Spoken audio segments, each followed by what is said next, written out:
자기의 왕궁을 건축하고 있는 것이죠. 돌 위에 돌 하나도 남겨놓지 않고 무너지고 말 것입니다. 안녕하세요. 전성민의 전성시대 시작하겠습니다.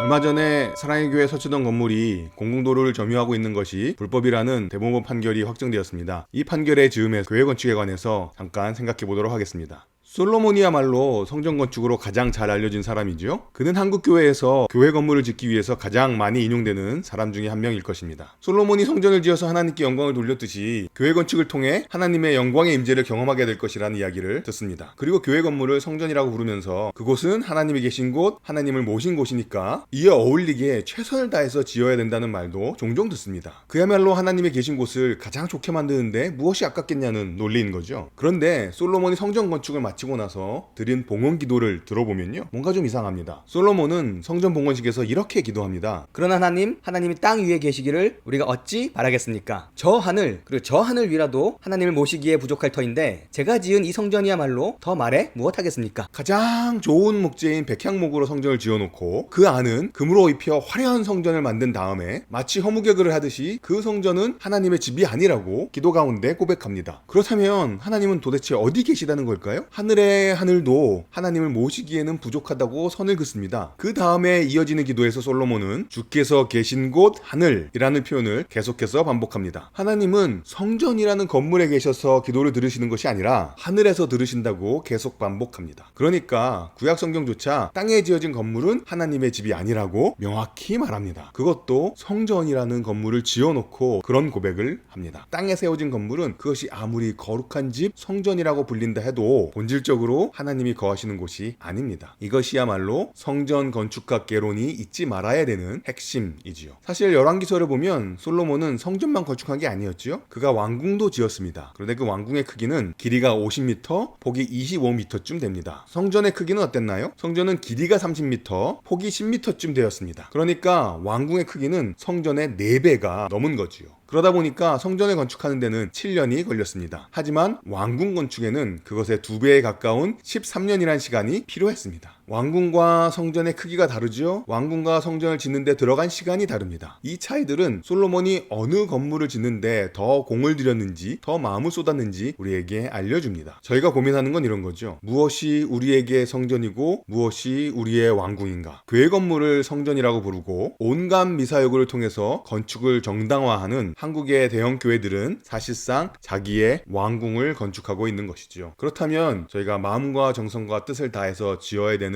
성전은 무엇일까요? 예수님이 명확히 알려주셨죠. 자신의 몸이 성전이라고 말입니다. 그러니까 이제는 건물이 아니라 공동체로서의 교회가 그리스도의 몸이고 곧 성전인 것입니다. 참된 예수의 공동체보다 건물을 세우는데 시간과 돈 그리고 더 마음을 쓴다면 그것은 하나님의 성전이 아니라 자신의 왕궁을 세우는 것에 불과할 것입니다. 그렇게 세워진 왕궁은요, 아무리 굉장해 보이는 건물이라 하더라도 결국 돌 위에 돌 하나도 남겨놓지 않고 무너지고 말 것입니다. 무너질 건물이 아니라 영원히 남을 그리스도의 공동체를 세우라. 이것이 성전 건축학의 준엄한 명령입니다. 들어주셔서 감사합니다.